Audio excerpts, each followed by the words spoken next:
अगर आप class 12th में हैं और मध्य प्रदेश बोर्ड से हैं, आपने अलंकार बिल्कुल नहीं पढ़ा है तो आपको टेंशन लेने की जरूरत नहीं है।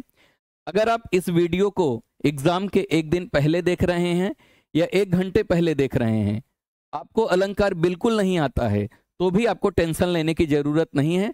मैं आपको बहुत ही आसानी से अलंकार सिखा दूंगा। तो आपके एग्जाम में अलंकार के 5 टॉपिक से परीक्षा में प्रश्न पूछे जाएंगे और टॉपिक के नाम है संदेह अलंकार, भ्रांतिमान अलंकार, व्यतिरेक अलंकार, सांग रूपक अलंकार और विरोधाभास अलंकार। आइए एक एक टॉपिक के बारे में गहराई से अध्ययन करते हैं। सबसे पहले हम लोग संदेह अलंकार के बारे में अध्ययन करेंगे। तो इसकी क्या परिभाषा है, आप परिभाषा पे ध्यान दो। जहां किसी वस्तु या व्यक्ति को देखकर संशय बना रहे, निश्चित ना हो, वहां संदेह अलंकार होता है। संदेह अलंकार कब होता है? जब आप किसी वस्तु को देखते हो या व्यक्ति को देखते हो, वहां पे संशय बना रहे यानी संदेह बना रहे, निश्चित ना हो वह वस्तु क्या है, व्यक्ति क्या है, तो वहां संदेह अलंकार होता है। आप इसको उदाहरण से समझो, बहुत ही आसानी से समझ जाओगे। मान लेते हैं आप रात के समय अंधेरे में कहीं पे जा रहे हैं, रास्ते में आपको कुछ दिखाई देता है। अब आप समझ नहीं पा रहे हैं वो रस्सी है या सांप है, तो आपके दिमाग में क्या बना हुआ है? संदेह बना हुआ है, निश्चित नहीं हो पा रहा है क्यों रस्सी है या सांप है। तो जब निश्चित ना हो पाए किसी वस्तु या व्यक्ति को देख के, तो वहां पे क्या रहेगा? संदेह अलंकार रहेगा। आप उदाहरण देखो और आसानी से समझ जाओगे। पहला उदाहरण है, यह काया है या शेष उसी की छाया, क्षण भर उनकी कुछ नहीं समझ में आया।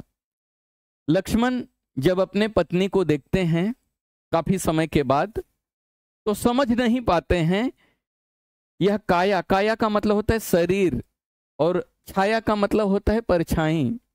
तो जब लक्ष्मण अपनी पत्नी को काफी समय बाद देखते हैं तो समझ नहीं पाते हैं कि यह काया है या उनकी छाया है, यानी अपनी पत्नी को देखकर वो समझ नहीं पा रहे हैं कि उनका शरीर है या उनकी परछाई है, क्योंकि वो जो उनकी पत्नी है काफी दुबली पतली हो गई थी, जिसके कारण लक्ष्मण देख के समझ नहीं पा रहे हैं कि उनकी पत्नी की शरीर है या उनकी परछाई है, कुछ समझ नहीं पा रहे हैं। इसलिए क्या है? संदेह अलंकार है। संदेह में क्या होता है बच्चों? अनिश्चितता बनी रहती, यानी अंत तक निश्चय नहीं हो पाता है कि क्या है। यहाँ पे लक्ष्मण अपनी पत्नी को देखकर समझ नहीं पा रहे हैं कि उनका शरीर है या उनकी परछाई है। यहाँ पे क्या है? अनिश्चितता बनी हुई है, इसलिए क्या है? संदेह अलंकार है। दूसरा उदाहरण देखो। दूसरा उदाहरण है, हे सखी, या हरि का मुख है या चंद्रमा उगा है। अब यहाँ पे जो सखियां हैं वो समझ नहीं पा रही हैं, हरि यानी भगवान, भगवान का चेहरा है या चंद्रमा है। अब ये जो सखिया लोग हैं उनको कुछ तो दिखाई दिया, अब भगवान दिखाई दे रहे हैं या चंद्रमा दिखाई दे रहा है, ये निर्णय नहीं हो पा रहा है। एक बात याद रखना, संदेह अलंकार में अंत तक निर्णय नहीं हो पाता है कि क्या है। अब जो सखियां हैं ये लोग समझ नहीं पा रही हैं कि हरि का मुख है या चंद्रमा उगा है। अब ये लोग कंफ्यूज हैं, इनके मन में संदेह है, समझ नहीं पा रही हैं हरि का मुख है कि चंद्रमा है। तो यहाँ पे क्या होता है बच्चों? जब किसी वस्तु को या व्यक्ति को देखकर संशय बना रहे, यानी कुछ समझ में ना आए क्या है, तो वहां पे क्या होता है? संदेह अलंकार होता है। आप इसकी परिभाषा अच्छे से समझ लो, याद कर लो और एक उदाहरण याद कर लो, जाके अपने परीक्षा में लिख देना, आपको पूरे मार्क्स मिल जाएंगे। आइए दूसरा अलंकार समझते हैं। दूसरा अलंकार है भ्रांतिमान अलंकार। सबसे पहले आप इसकी परिभाषा देखो। जब एक जैसे दिखाई देने के कारण एक वस्तु को दूसरी वस्तु मान लिया जाता है तो वहां भ्रांतिमान अलंकार होता है। भ्रांतिमान अलंकार कब होता है? जब आपके दिमाग में भ्रम पैदा हो जाए, यानी आप एक वस्तु को देखकर उसे कोई दूसरी वस्तु समझ लो। जैसे मैंने आपको पहले समझाया, आप अंधेरे में जा रहे थे, आपने रस्सी देखा कि सांप देखा, आप नहीं समझ पा रहे थे, तो वहां पे संदेह अलंकार हो गया। अगर आप रात के अंधेरे में जा रहे हैं, आपको वहां पे रस्सी दिखाई देता है, आप रस्सी को सांप समझ लेते हैं, अंधेरे में आपको क्या दिखाई दिया? रस्सी दिखाई दिया, और रस्सी को आपने क्या समझ लिया? सांप समझ लिया। तो यहाँ पे भ्रांतिमान अलंकार होगा। आपने क्या किया? रस्सी को सांप समझ लिया, यानी आपने क्या किया? एक जैसे दिखाई देने के कारण एक वस्तु को आपने क्या किया? दूसरी वस्तु समझ लिया। यहाँ पे भ्रम पैदा हो जाता है। आप एक चीज को देखकर दूसरी चीज समझ लेते हो। जैसे ये डिजिटल पेन है, आप इसको देख के दूसरी वस्तु मान लें, आप इसे छड़ी समझ लें, डंडा समझ लें, है ना। तो जब एक वस्तु देखकर आप उसे दूसरी वस्तु मान लेते हैं तो वहां पे क्या होता है? भ्रांतिमान अलंकार, यानी भ्रम बना रहता है। आप उदाहरण देखो, अच्छे से समझ जाओगे। उदाहरण है, वृंदावन बिहरत फिरे राधानंद किशोर। राधानंद किशोर मतलब कृष्ण भगवान। कृष्ण भगवान जो हैं वृंदावन में घूम रहे हैं। कृष्ण भगवान जो हैं वृंदावन में बिहरत हैं, यानी घूम रहे हैं, है ना। नीरद यामिनी जान। नीरद, नीरद का मतलब होता है बादल। यामिनी यानी रात के समय बादल। कृष्ण भगवान को बादल समझा जा रहा है। संग डोले बोले मोर। जब यहाँ पे कृष्ण भगवान जा रहे हैं, कृष्ण भगवान को देखकर ये जो मोर हैं वो क्या समझ रही हैं? नीरद यामिनी। नीरद यामिनी का मतलब क्या होता है? बादल होता है, काला बादल, घना बादल। तो यहाँ पे घना बादल समझकर, कृष्ण भगवान को घना बादल समझकर ये जो मोर हैं उनके साथ क्या कर रही हैं? डोल रही हैं, बोल रही हैं। तो यहाँ पे देख रहे हो, जो मोर है कृष्ण भगवान को देखकर काला बादल समझ ले रहे हैं, इसीलिए क्या है? भ्रांतिमान अलंकार है। यहाँ पे एकदम आसान सा उदाहरण है। दूसरा उदाहरण देखो, ओस बिंदु चुग रही हंसनी मोती उसको जान। यहाँ पे जो हंस है, हंसनी है, हंस नहीं, हंसनी जो है ओस के बिंदु जो है उसे चुग रही हैं। ओस की बिंदु को क्या कर रही हैं? चुग रही हैं। ओस की बिंदु को क्या समझ रही हैं? मोती समझ रही हैं। यहाँ पे जो हंसनी है ओस की बिंदु को क्या समझ रही है? मोती समझ रही है। यानी ओस की जो बिंदु है इसे देखकर हंसनी के मन में भ्रम उत्पन्न हो गया है। यानी ओस की बिंदु को हंसनी क्या समझ रही है? मोती समझ रही हैं। इसलिए क्या है? भ्रांतिमान अलंकार है। भ्रांतिमान में क्या होता है? जब आप एक वस्तु को देखकर उसे कोई दूसरी वस्तु समझ लेते हो तो वहां पे क्या हो जाता है? भ्रांतिमान अलंकार हो जाता है। और संदेह में क्या होता है? इससे पहले मैंने आपको संदेह पढ़ाया। संदेह में संशय बना रहता है, आप समझ नहीं पाते हो कि क्या है ना। जैसे मैंने उदाहरण में आपको बताया कि आपने रात के अंधेरे में कुछ तो देखा, आप समझ नहीं पा रहे हो रस्सी है या सांप है, तब संदेह है। जब अंधेरे में आपने रस्सी को सांप समझ लिया तब वहां पे क्या रहेगा? भ्रांतिमान रहेगा। आप इस बात को अच्छे से समझना, तभी आपको संदेह और भ्रांतिमान अलंकार अच्छे से समझ में आएगा। ठीक है, एक बार वीडियो रिपीट करके देख लेना अगर नहीं समझा रहेगा। आगे देखते हैं। अगला अलंकार है व्यतिरेक अलंकार। काव्य में, काव्य का मतलब होता है कविता में, जहां उपमेय को उपमान से श्रेष्ठ, श्रेष्ठ का मतलब होता है ज्यादा महान बताया जाता है, वहां व्यतिरेक अलंकार होता है। उपमेय का मतलब होता है जिसकी तुलना की जाए, उपमान का मतलब होता है जिससे तुलना की जाए। तो जब कविता में उपमेय को उपमान से ज्यादा महान बताया जाए या श्रेष्ठ बताया जाए तो वहां पे क्या होगा? व्यतिरेक अलंकार होगा। आप उदाहरण देखो, बहुत ही आसानी से सीख जाओगे और समझ जाओगे। जिनके जस प्रताप के आगे सस मलिन रब शीतल लागे। मैंने उपमेय का मतलब क्या बताया? जिसकी तुलना की जाए। उपमान का मतलब होता है जिससे तुलना की जाए। जिनके जस प्रताप के आगे, यहाँ पे भगवान श्री राम की बात हो रही है। भगवान श्री राम के जस और प्रताप के आगे, जस और प्रताप क्या हो गए? उपमेय हो गया। सस का मतलब है चंद्रमा, रवि का मतलब है सूरज। तो यहाँ पे चंद्रमा, सस और रवि ये क्या हो गए? उपमान हो गए। तो यहाँ पे भगवान जो श्री राम है उनके यश प्रताप के आगे सस यानी जो चंद्रमा है मलिन लगते हैं, यानी कुछ नहीं है। रवि जो है शीतल लगते हैं, ठंडे लगते हैं। अब आप इसका अर्थ समझो। ठीक है, क्या लिखा है? जिनके जस, जस का मतलब क्या होता है?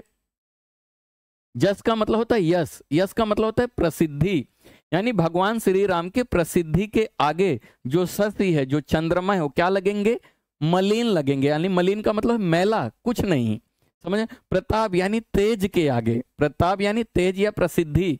भगवान श्री राम के प्रसिद्धि के आगे जो रवि हैं, जो सूरज हैं, वो क्या है? शीतल है, ठंडा लग रहे हैं। तो यहाँ पे देख रहे हो भगवान श्री राम के जस यानी यश और प्रताप को महान बताया गया है।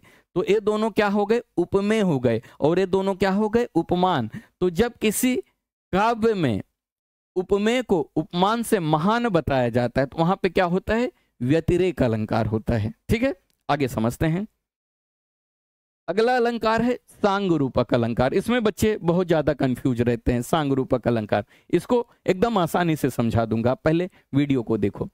जब किसी पद में उपमान का उपमेय में अंगों सहित, इस लाइन को याद रखना, अंगों सहित आरोप किया जाता है, तब वहां सांग रूपक अलंकार होता है। तो सांग रूपक अलंकार कब होता है? जब किसी पद में, पद मतलब होता है पंक्ति में या कविता में, उपमान का उपमेय में अंगों सहित, अंग का मतलब क्या है? जैसे हमारे शरीर में बहुत सारे अंग रहते हैं, वैसे ही अंगों सहित अगर किसी कविता में आरोप लगाया जाए या वर्णन किया जाए, है ना, तो वहां पे क्या होगा? सांग रूपक अलंकार। सांग रूपक अलंकार को और अच्छे से समझने के लिए आप रूपक अलंकार को देख लीजिए। मेरा वीडियो है पहले से, उसका लिंक मैं आपको नीचे डिस्क्रिप्शन में दे दूंगा, उसको देख लेना। रूपक अलंकार को देखने के बाद इसको देखोगे तो आपको और अच्छे से समझ में आएगा, लेकिन मैं इसी वीडियो में इस टॉपिक को आपको अच्छे से समझा दूंगा। तो सांग रूपक अलंकार कब होता है? जब किसी पद में उपमान का उपमेय में अंगों सहित आरोप किया जाता है तो वहां सांग रूपक अलंकार होता है। आसान भाषा में समझो, जब किसी पद में एक से अधिक स्थानों पर रूपक अलंकार की प्राप्ति होती है तो वहां सांग रूपक अलंकार होता है। आप उदाहरण देखो, समझ जाओगे। यहां पे लिखा है, उदित उदयगिरि मंच पर रघुबर बाल पतंग, बिकसे संत सरोज सब, हर्षे लोचन भृंग। इस पंक्ति में एक से अधिक बार रूपक अलंकार आए हैं। मैंने क्या कहा? रूपक अलंकार का वीडियो जरूर देख लेना, क्योंकि उसी का ये प्रकार है, तबे ज्यादा समझेगा। यहाँ पे लिखा है उदित उदयगिरि मंच पर। अब यहाँ पे मैंने नीचे अर्थ लिखा है, यहाँ पे क्या है? मंच रूपी उदयाचल पर। यहाँ पे उदित होना यानी उगना, उदयगिरि, उदयगिरि क्या है? एक पर्वत का नाम है। गिरि का मतलब होता है पर्वत। एक पर्वत है जिसका नाम उदयाचल पर्वत या उदयगिरि पर्वत भी हम लोग कहते हैं।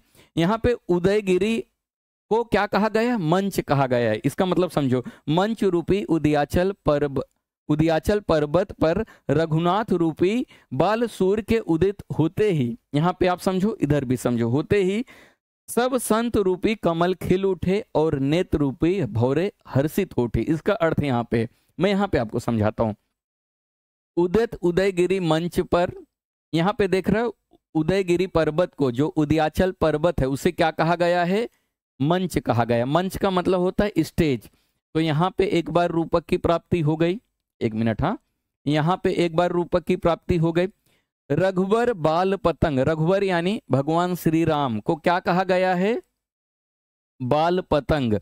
पतंग का मतलब होता है सूर्य भगवान, सूर्य भगवान का बाल रूप। तो यहाँ पे दूसरी बार क्या है? रूपक की प्राप्ति है।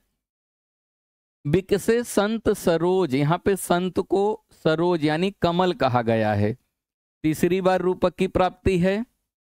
हर्षे लोचन भृंग, लोचन, लोचन का मतलब होता है आंख, आंख को क्या कहा गया है? यहाँ पे भृंग यानी भौरा कहा गया है, इसलिए एक बार यहाँ पे भी रूपक की प्राप्ति हो रही है। तो यहाँ पे देख रहे हो 4 बार रूपक की प्राप्ति हो रही है। तो जब किसी पंक्ति में कई बार, कई जगहों पर, कई स्थानों पर रूपक की प्राप्ति होगी तो वहां पे क्या होगा? सांग रूपक अलंकार होगा।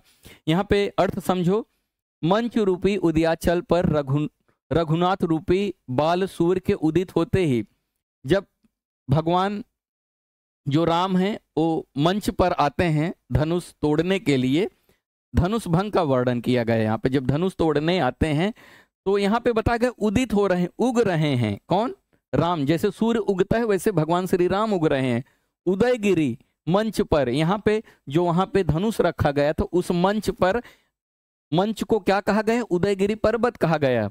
रघुवर यानी भगवान श्री राम को क्या कहा गया? बाल पतंग, यानी भगवान श्री राम जब धनुष भंग करते हैं, धनुष को तोड़ते हैं, तो उस समय वो काफी छोटे थे, इसीलिए यहाँ पे उनको क्या कहा गया? बाल पतंग। बाल पतंग यानी सूर्य भगवान का छोटा रूप, बाल रूप, बाल पतंग। यहाँ पे भगवान श्री राम को बाल पतंग कहा जा रहा है। बिकसे संत सरोज, यहाँ पे संत को कमल कहा गया। जो संत कमल हैं, संत तो को क्या कहा जा रहा है? कमल रूपी संत जो हैं वो हर्ष यानी खुश हो गए।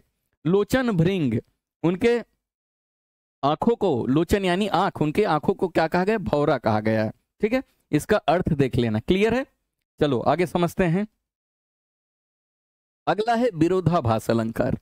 इसकी परिभाषा देखो, जहां किसी पदार्थ, गुण या क्रिया में वास्तविक विरोध ना होने पर भी केवल विरोध होने का आभास हो, वहां विरोधाभास अलंकार होता है। जब कोई पंक्ति लिखी जाएगी, वास्तव में, हकीकत में वहां कोई विरोध नहीं रहेगा, लेकिन अगर ऐसा हमें विरोध होने का आभास हो तो वहां पे क्या होगा? विरोधाभास अलंकार। विरोध का मतलब होता है उल्टा, आभास। यहां पे लिखा है विरोधा आभास, यानी विरोध यानी उल्टा होने का आभास हो किसी पंक्ति में। आप इसको बहुत ही आसानी से पहचान जाओगे। उदाहरण देखो, लिखा है मोहब्बत एक मीठी जहर है। मोहब्बत क्या है? मीठी जहर है। तो यहाँ पे देखो, जहर को क्या कहा गया है? मीठा कहा गया है, जबकि जहर मीठा नहीं होता है। तो यहाँ पे विरोधा बात हो रही है, विरोध यानी उल्टी बात कही जा रही है। मोहब्बत को क्या कहा जा रहा है? मीठा जहर कहा जा रहा है। जहर मीठा नहीं होता है, लेकिन जहर को क्या कहा जा रहा है? मीठा कहा जा रहा है, यानी यहाँ पे विरोध बातें हो रही है। मोहब्बत जो है, प्रेम जो है, उससे क्या कहा जा रहा है? मीठा जहर कहा जा रहा है। इसलिए क्या है? ये विरोधाभास। पंक्ति में आपको क्या रहेगा? एक विरोध शब्द देखने को मिलेगा, विलोम शब्द आप कह सकते हो, लेकिन पूरी तरह से नहीं। विरोध यानी एक दूसरे के अपोजिट, खिलाफ। तो यहाँ पे मोहब्बत को क्या कहा गया? मीठा जहर कहा गया, जबकि जहर मीठा नहीं होता, इसलिए क्या है? विरोधाभास अलंकार है। अगला देखो, या अनुरागी चित्त की गति समझे नहीं कोई। यहाँ पे अनुराग, अनुराग का मतलब होता है प्रेम या भक्ति। चित्त मतलब होता है मन की, मन की जो भक्ति है, प्रेम है, उसकी बात को कोई समझ नहीं पाता है।